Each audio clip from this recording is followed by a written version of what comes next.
अस्सलाम वालेकुम। मेरा नाम है कबीर ख़ान और आप देख रहे हैं व्यू हेल्प सेंटर। उम्मीद करता हूँ कि सब खैरियत से होंगे। आज का मेरा टॉपिक है अकाउंट ब्लॉक क्यों हुए हैं और अकाउंट अनब्लॉक कैसे होंगे। इस वक्त दो तरह के स्टूडेंट हैं जिनके अकाउंट ब्लॉक हुए हैं। एक वो स्टूडेंट हैं जिनके जस्ट 1 महीने की फ़ीस पेंडिंग है और उनके अकाउंट ब्लॉक हो गए हैं। और एक वो स्टूडेंट हैं जिनके अकाउंट में 3 से 4 मंथ की फ़ीस पेंडिंग है, यानी कि जब से सेमेस्टर स्टार्ट हुआ है तब से जी उन्होंने अभी तक फ़ीस नहीं जमा की। तो अकाउंट ब्लॉकिंग की वजह ये है कि अभी आपके फाइनल टर्म एग्ज़ाम आ रहे हैं और फाइनल टर्म एग्ज़ाम से पहले हमारी डेट शीट आती है 1 महीना पहले। ठीक हो गया जी। अब जब डेट शीट के वक़्त आपका अकाउंट ब्लॉक किया जाएगा तो आपको लाज़मी सी बात है, आपको जी अपना अकाउंट जो है वो अनब्लॉक करवाना पड़ेगा, फ़ीस पे करनी पड़ेगी। अब इसमें जो स्टूडेंट जो हैं डेट शीट लेट बनाएँगे, फिर उनको सीट्स का इशू होगा, वो फिर अपनी मर्ज़ी से उनको सीट्स नहीं मिल सकती। उसके अलावा जो है वो अपनी मर्ज़ी से नियरेस्ट कैंपस में अपने एग्ज़ाम नहीं दे सकते। बहुत सारी प्रॉब्लम प्रॉब्लम आती हैं जिसकी वजह से उनकी मजबूरी बन जाती है कि वो अपना अकाउंट अनब्लॉक करवाएँगे ही लाज़मी, किसी भी तरह अपनी फ़ीस जमा करके। अच्छा जी, अब अकाउंट पहले हम आते हैं जिनकी 1 मंथ की फ़ीस पेंडिंग है, उनका अकाउंट कैसे अनब्लॉक होगा। फ़ीस पे करने के 3 तरीके हैं टोटल। एक ये कि आप किसी भी बैंक में आप जाके अपनी फ़ीस जमा करवा लें। एक है ईज़ी पैसा के थ्रू या आप नादरई के थ्रू अपनी फ़ीस जमा करवा लें। तीसरा ऑप्शन आपके पास है क्रेडिट कार्ड के ज़रिए। अब ये तीनों बताने का मकसद ये है कि अकाउंट आपका अनब्लॉक कैसे होता है। जब आप बैंक में अपना वोचर लेके अपनी फ़ीस जमा करते हैं, किसी भी बैंक में लाइक एचबीएल है, यूबीएल है, एमसीबी है, जितने भी बैंकों में हमारी फ़ीस पे होती है, आप वहाँ पे देते हैं, वो आप उनको चालान देते हैं, आप पे करते हैं, तो वो आपको 24 घंटे, 1 से 2 दिन का टाइम, 24 घंटे तो मस्ट फॉर एग्ज़ाम्पल आप अगर आज आपने फ़ीस जमा की है, तो वो कल शाम तक आपका अपडेट होगा डाटा। तो इसका मतलब है कि आपका अगर अकाउंट कल शाम तक अपलोड होगा, तो इस दौरान अगर कोई क्विज़ असाइनमेंट मिस हो जाता है, तो वो आपकी रिस्पॉन्सिबिलिटी होगी, उसमें हेड ऑफ़िस कुछ नहीं कर सकता। अब ऐसे स्टूडेंट जो बैंक में फ़ीस जमा कर लेते हैं और फ़ीस जमा करके आ जाते हैं, कल भी मुझे बहुत सारी कॉल्स आई थी कि सर हमने फ़ीस जमा करवा दी बैंक में, बट अभी तक हमारा अकाउंट जो है वो ब्लॉक ही आ रहा है। तो ऐसे स्टूडेंट जो बैंक में फ़ीस जमा करते हैं, आपका जो भी कैंपस है, जहाँ पे आप एडमिशन लेते हैं, जहाँ पे आप जाते हैं, जो आपका कैंपस है, आपने क्या करना है, आपने बैंक में फ़ीस जमा करके अपना चालान अपने कैंपस लेके चले जाना है। वो स्कैन करेंगे, स्कैन करने के बाद एक आपका एलएमएस पोर्टल होता है, एक कैंपस का अपना पोर्टल होता है। ठीक है जी? जब वो वहाँ से आपकी चालान आईडी अपलोड करेंगे, आपका अकाउंट उसी वक़्त ओपन हो जाएगा। ठीक है जी? तो ये बैंक में जमा करने का ये थोड़ा-सा नुकसान होता है कि इसमें टाइम थोड़ा-सा ज़्यादा लगता है पे करने में। यानी कि पे तो आप कर देते हैं, पहले आप इंतज़ार करते हैं, फिर पे करते हैं और फिर आपका अकाउंट भी 24 घंटे के बाद अनब्लॉक होगा। क्योंकि बैंक जो है वो शाम को अपडेट करता है और नेक्स्ट डे फिर आपका प्रोसीजर स्टार्ट होता है इसका अकाउंट का। ठीक हो जी? दूसरा है क्रेडिट कार्ड कार्ड के ज़रिए, वीज़ा कार्ड हो गया, डेबिट कार्ड हो गया, कोई भी कार्ड हो गया। उसमें फ़ीस जमा कर लें, आपका अकाउंट उसी वक़्त अनब्लॉक हो जाता है। लेकिन मैंने भी यूज़ किया हुआ है डेबिट कार्ड या वीज़ा कार्ड फ़ीस के लिए। बट 1 या 2 मरतबा मेरे साथ मिस्टेक ये हुई है कि आपके अकाउंट से पैसे कट जाते हैं, बट आगे जो है वीयू के पास नहीं पहुँच पाते। तो मैं मशवरा नहीं दूँगा कि आप जो है अपनी फ़ीस जो है वो आप क्रेडिट कार्ड के ज़रिए, क्योंकि वो थोड़ा-सा भी अगर नेटवर्क बिज़ी हो जाता है या कुछ भी हो जाता है, तो आपके अकाउंट से पेमेंट कट जाती है बट हेड ऑफ़िस के पास नहीं जाती।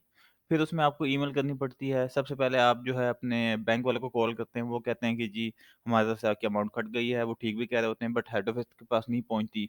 फिर आप हेड ऑफ़िस ईमेल करते हैं, तो वो बहुत ज़्यादा कन्फ्यूज़न हो जाता है काम में।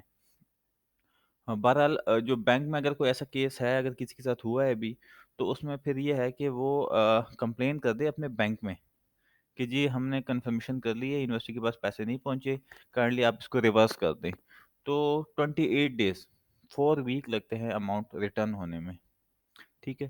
तो अगर कोई ऐसा केस है, तो उसके बैंक की तरफ से तो अमाउंट जो है वो रिटर्न हो जाती है बाद में, बट आपको फीस दोबारा पे करनी पड़ेगी। ठीक है? तो अगर ऐसा कोई केस है तो वो कंप्लेन कर दें अपने बैंक में और फ़ीस जो है वो दोबारा पे कर लें। तो क्रेडिट कार्ड में भी अगर आप पे करते हैं तो उसमें प्रॉब्लम आती है। ठीक हो गया जी? ये दूसरा ऑप्शन था। तीसरा ऑप्शन है हमारे पास ईज़ी पैसा या नादरा ई-सहूलत। ये 2 ऐसे ईज़ी पैसा तो तकरीबन हर एक के पास मोबाइल में आप ऐप इंस्टॉल करके ईज़ी पैसा क्रिएट कर सकते हैं अपना अकाउंट। ईज़ी पैसा से जब आप पे करते हैं अपनी फ़ीस, तो उसमें किसी किस्म की कोई प्रॉब्लम नहीं आती। आपका अकाउंट से उसी वक़्त अमाउंट ट्रांसफ़र हो जाती है। जब आप चालान आईडी अपनी लगाते हैं वहाँ पे, ईज़ी पैसा ऐप में जाएँ, एजुकेशन में जाएँ, एजुकेशन में जो जितनी भी यूनिवर्सिटियाँ आ रही हैं या स्कूल आ रहे हैं, वहाँ पे आप चेक करेंगे तो वहाँ पे विज़िट यूनिवर्सिटी ऑफ पाकिस्तान का नेम आ रहा होगा। उस पे आप क्लिक करेंगे, देन वहाँ पे आपसे वो चालान आईडी माँगेगा। आप अपना चला वो जो आपने चालान लिया होगा कैंपस से या आपके एलएमएस में जो शो हो रहा है, वहाँ पे चालान आईडी आप उसमें जस्ट मेंशन करेंगे तो आपका नेम, कितनी फ़ीस है, क्या डेट थी, सारी डिटेल आ जाएगी। अगर बाय मिस्टेक आपका एक हिस्सा भी चालान आईडी का एक हिस्सा भी आगे पीछे हो गया, फॉर एग्ज़ाम्पल मैं आपको बता देता हूँ, ये एक चालान है, ठीक है? यहाँ पे आपका चालान आईडी लिखिए 115377 ये यहाँ पे चालान आईडी लिखी होती है, स्टूडेंट आईडी से ऊपर आपका चालान आईडी लिखी होती है। अगर ये जो फॉर एग्ज़ाम्पल 96 है, अगर यहाँ पे आपका 97 कर देते हैं या 94 कर देते हैं, तो ये किसी और के अकाउंट में भी जा सकती है। लिहाज़ा जब आप अपनी चालान आईडी लिखेंगे, तो आपने जस्ट चेक करना है कि एक तो आपने चालान आईडी देख के लिखनी है कि ओके है। दूसरा आपने ये करना है कि जो डिटेल आ रही है नीचे जब आप उसको फाइंड करते हैं, तो डिटेल आती है कि जी ये इसका अकाउंट है, इतनी फ़ीस है, ये नेम आ रहा है। जब आपका नेम आ रहा होगा, आप उसको पे करेंगे, आपका अकाउंट उसी वक़्त अनब्लॉक हो जाएगा। फ़ीस पे करने के बाद आपको एलएमएस एक मरतबा लॉग आउट करना पड़ेगा, फिर लॉगिन करेंगे तो आपका अकाउंट अनब्लॉक हो गया होगा।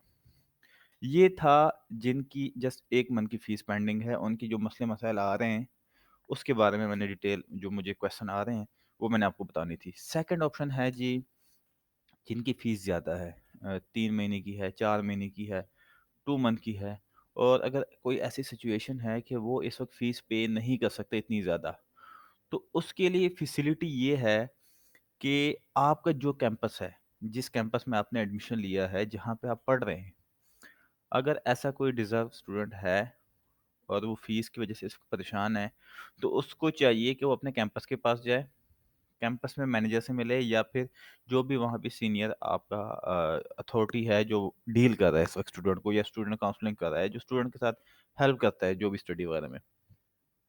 आपने उनके पास जाना है, कैंपस के पास ये अथॉरिटी होती है कि वो आपकी फ़ीस की इंस्टॉलमेंट करके दे सकती है आपको। अब लास्ट टाइम भी मैंने शॉर्टकट बताया था इंस्टॉलमेंट का बट किसी को समझ नहीं आया था और बहुत सारे स्टूडेंट मुझे मैसेज भी करते सर हमारे कैंपस वाले कह रहे हैं कि जी हम नहीं कर हमें नहीं पता इस चीज़ का। तो जी इंस्टॉलमेंट होता ये है कि एक परफॉर्मा होता है जो हेड ऑफिस ने ईमेल किया हुआ है आज से कोई 1.5 साल पहले